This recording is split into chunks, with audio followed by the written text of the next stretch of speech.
Bonjour à tous, aujourd'hui on se retrouve dans une nouvelle vidéo. Dans cette vidéo, on va regarder le séquenceur par APA et tout particulièrement les paramètres avancés quand on est sur un kick ou un snare. Donc ici, quand on est sur le kick, on fait clic droit et on va dans Advanced File. Et ça va nous ouvrir un petit menu que je vais vous décrire.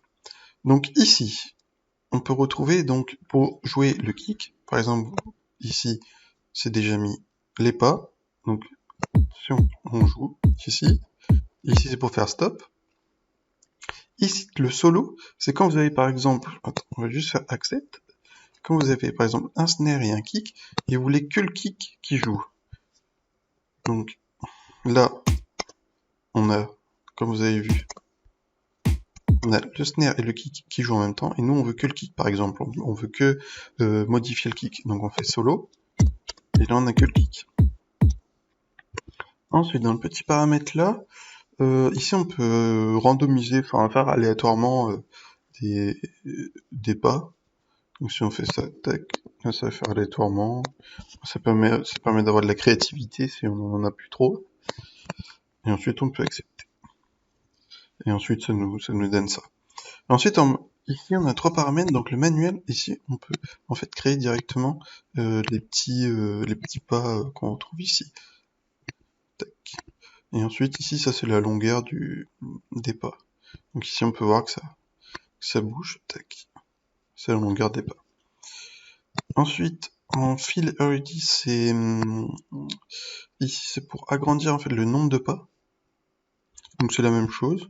Par contre là, on peut pas modifier directement manuellement les pas. Par contre, on peut bouger comme ça. Mais moi, je préfère le manuel, comme ça on est plus libre de notre créativité.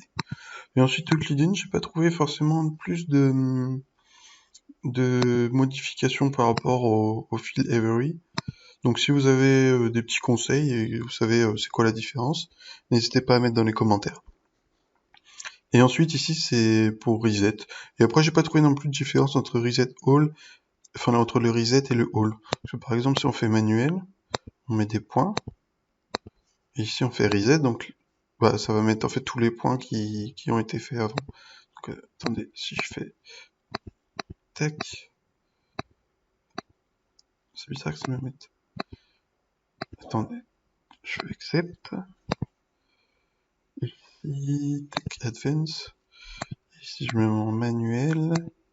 Donc tac, tac, tac. Si je fais reset, ça m'a enlevé mes 3 points que j'ai mis. Et j'ai pas trop de différence, parce que si je remets 3 reset, ça m'enlève aussi les 3 points. Bon bah n'hésitez pas si vous avez des petites suggestions dans les commentaires. Et ensuite, bah, quand vous avez fini votre petite modification dans les paramètres avancés, n'hésitez pas à mettre accept. Puis après vous aurez un petit truc de créer. Donc j'espère que cette petite vidéo vous aura aidé. N'hésitez pas à mettre des petits commentaires pour améliorer la chaîne. Au revoir.